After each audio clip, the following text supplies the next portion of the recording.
It was supposed to be a routine school visit, another stop on Elon Musk's nationwide tour to promote STEM education and inspire the next generation of innovators.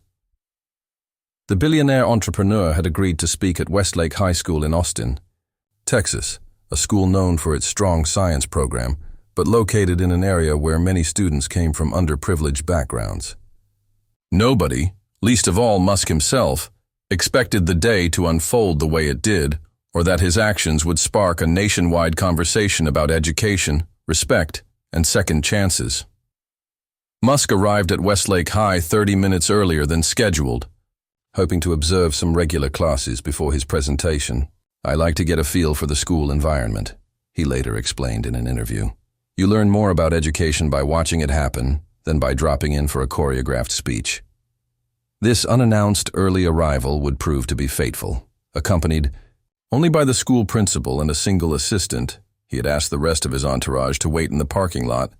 Musk was quietly directed toward the science wing. As they approached the advanced physics classroom of Dr. James Henderson, a teacher with over 20 years of experience and numerous teaching awards, they heard something that stopped them in their tracks. "Honestly, I don't know why half of you even bother showing up," Henderson's voice carried through the partially open door. "Especially you, Marcus. What makes you think you have what it takes to be an engineer when you can't even solve a basic acceleration problem?" Musk frowned and paused outside the classroom, motioning for the principal to wait. Through the door's window, they could see a young African-American student slumping in his seat as classmates looked on uncomfortably. "And Sophia, your project on solar efficiency was laughable. If you think any real company would hire you with that level of understanding, you're deluding yourself. Maybe aim lower, much lower." The principal moved to intervene, clearly mortified, but Musk gently held up his hand. "Wait," he whispered. "Let me handle this." Before anyone could stop him, he pushed the door open and walked calmly into the classroom.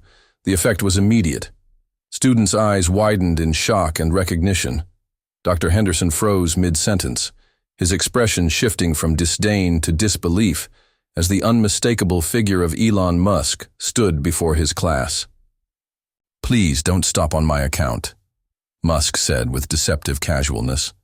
"I'm finding your educational approach fascinating." The room fell into stunned silence. Henderson attempted to regain his composure, extending his hand. "Mr. Musk, what an unexpected honor." "I was just pushing my students to feel worthless," Musk interrupted, not taking the offered hand. "Yes, I heard." His voice remained level, but those present would later describe the intensity in his eyes as electric. What happened next was captured on at least 12 student cell phones and would accumulate over 50 million views within 24 hours. Musk turned his back on the stammering teacher and addressed the class directly. "How many of you have been told you're not good enough to succeed in science or engineering?"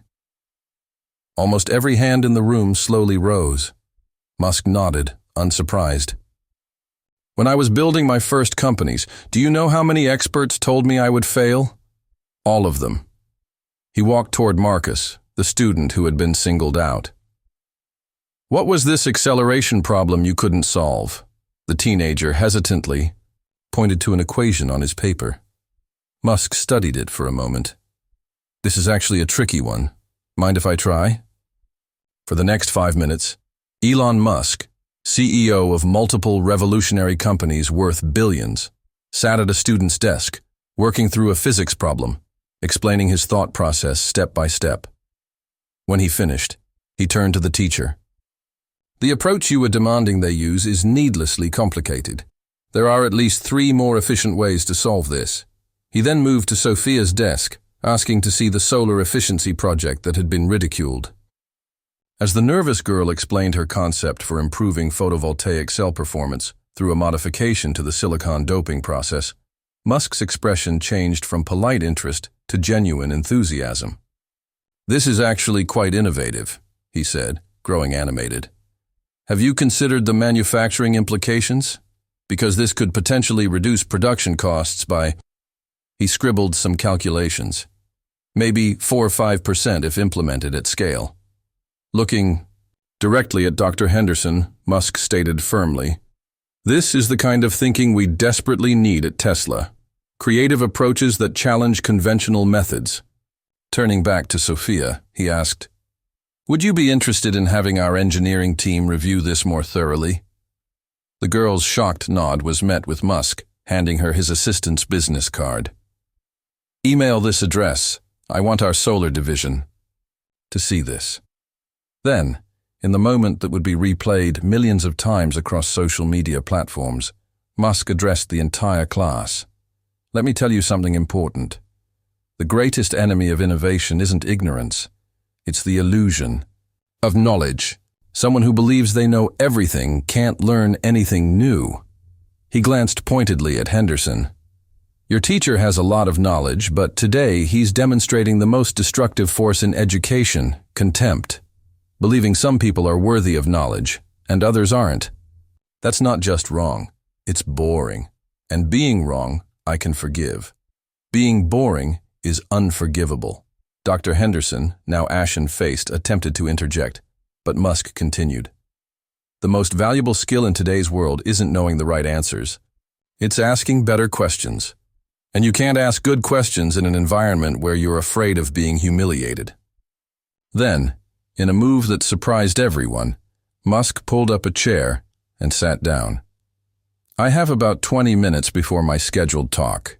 Instead of listening to me then, why don't you all ask me your questions now? The ones you're afraid might sound stupid. I promise you I've asked much stupider ones on my way to building rockets and electric cars." What followed was an impromptu masterclass as Musk fielded questions from increasingly enthusiastic students. He answered earnestly about his failures, his learning process, and the times he'd been completely wrong about fundamental assumptions. By the time the principal reluctantly informed him that the auditorium was filled with waiting students, the atmosphere in the classroom had transformed. As Musk prepared to leave for his official presentation, he paused at the door and turned to Dr. Henderson, who had watched the entire exchange in mortified silence. "I'd like you to join us for my talk," Musk said unexpectedly, "because it's going to be about you." The auditorium fell silent as Musk took the stage with Dr. Henderson, uncomfortably seated nearby. No one quite knew what to expect. Instead of his planned speech about Mars colonization and sustainable energy, Musk began by recounting what he had witnessed earlier. "Today I saw a teaching moment, but not the kind that was intended," he told the hushed audience. "We all just witnessed the difference between education and learning. Education can be forced upon you. Learning has to be invited."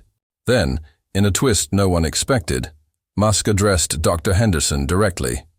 "You're clearly knowledgeable about physics, but you've forgotten the most important scientific principle, being willing to be wrong.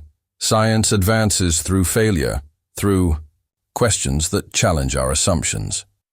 Instead of publicly humiliating the teacher further, Musk did something remarkable.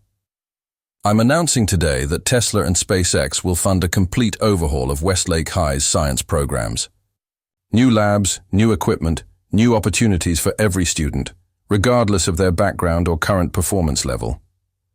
The auditorium erupted in cheers, but Musk raised his hand for silence. "With one condition. These resources come with mandatory training for all faculty in what we call first principles thinking, breaking down complicated problems into basic elements and then reassembling them from the ground up. And Dr. Henderson will help lead this initiative." The stunned teacher looked up in disbelief as Musk continued. "Because today he demonstrated exactly what happens when we stop thinking from first principles and start believing our own expertise makes us superior. I've made the same mistake myself many times. The question isn't whether we fail our students sometimes. It's what we do next that matters." By evening, clips of both the classroom confrontation and Musk's surprising response were trending worldwide. Educational experts, celebrities, and millions of ordinary people weighed in on the exchange. What could have been just another viral moment of public shaming had transformed into something more nuanced, a conversation about failure, redemption, and the purpose of education itself. 3 months later, Dr. Henderson gave his first national interview about the experience. The man who spoke with humility and self-reflection bore little resemblance to the arrogant figure captured in those viral videos. Being called out by Elon Musk was the worst moment of my professional life, he admitted. But what came after was the most important. He could have just humiliated me and walked away. Instead, he showed me the same thing I should have been, showing my students that failure isn't fatal. It's feedback. The teacher explained how the incident had forced him to confront hard truths about his teaching philosophy. I thought I was pushing students to excellence by being tough. What I was actually doing was protecting my own ego by diminishing theirs. The transformed science program at Westlake High became a case study in educational innovation. With new resources and a radically different approach, student engagement soared. Marcus, the student who couldn't solve the acceleration problem, went on to lead the school's robotics team to a state championship. Sophia's solar efficiency concept was indeed reviewed by Tesla engineers, who offered her a paid internship for the following summer. As for Musk, when asked about the incident, during a later interview he reflected, "Everyone focuses on the moment of confrontation, but that's not the interesting part. What matters is what happened next, how that community transformed a moment of failure into sustainable improvement. That's the hardest engineering challenge of all." The story might have ended there, but 6 months after his visit, Musk returned to Westlake High without announcement or publicity. He spent an entire day sitting in on classes, working with student projects, and meeting one-on-one with students who had been struggling in STEM subjects. At the end of his visit, he met briefly with Dr. Henderson. Their conversation was private, but the teacher later described it as the most important 15 minutes of my professional development. 1 year after the viral incident, Westlake High School reported a 78% increase in students pursuing STEM majors in college applications, with the most dramatic increases among female and minority students. The school's reformed teaching approach became a model adopted by districts across the country. The viral moment of confrontation had ultimately revealed something profound: that sometimes the most valuable education happens when powerful people admit they still have something to learn. And sometimes, the most important lessons come from our most difficult moments. In his final tweet about the incident, Musk wrote simply, "The best teachers are also the best students. Today I learned something valuable from both." Have you ever witnessed a moment when criticism turned into a valuable opportunity for growth? Or experienced a teacher who either crushed or nurtured your potential? Share your story in the comments below. If this unexpected encounter between Elon Musk and an arrogant teacher resonated with you, don't forget to subscribe to Impact Stories for more powerful moments that change lives forever. We bring you new, meticulously researched stories every week that reveal the human side of today's most influential figures. Hit the notification bell so you don't miss our upcoming story about how Jeff Bezos discovered a janitor with an extraordinary mathematical gift who now leads Amazon's most secretive AI division. Remember, the most meaningful impacts often come from unexpected moments, and sometimes it takes an outsider to help us see our own potential. See you in our next Impact Story.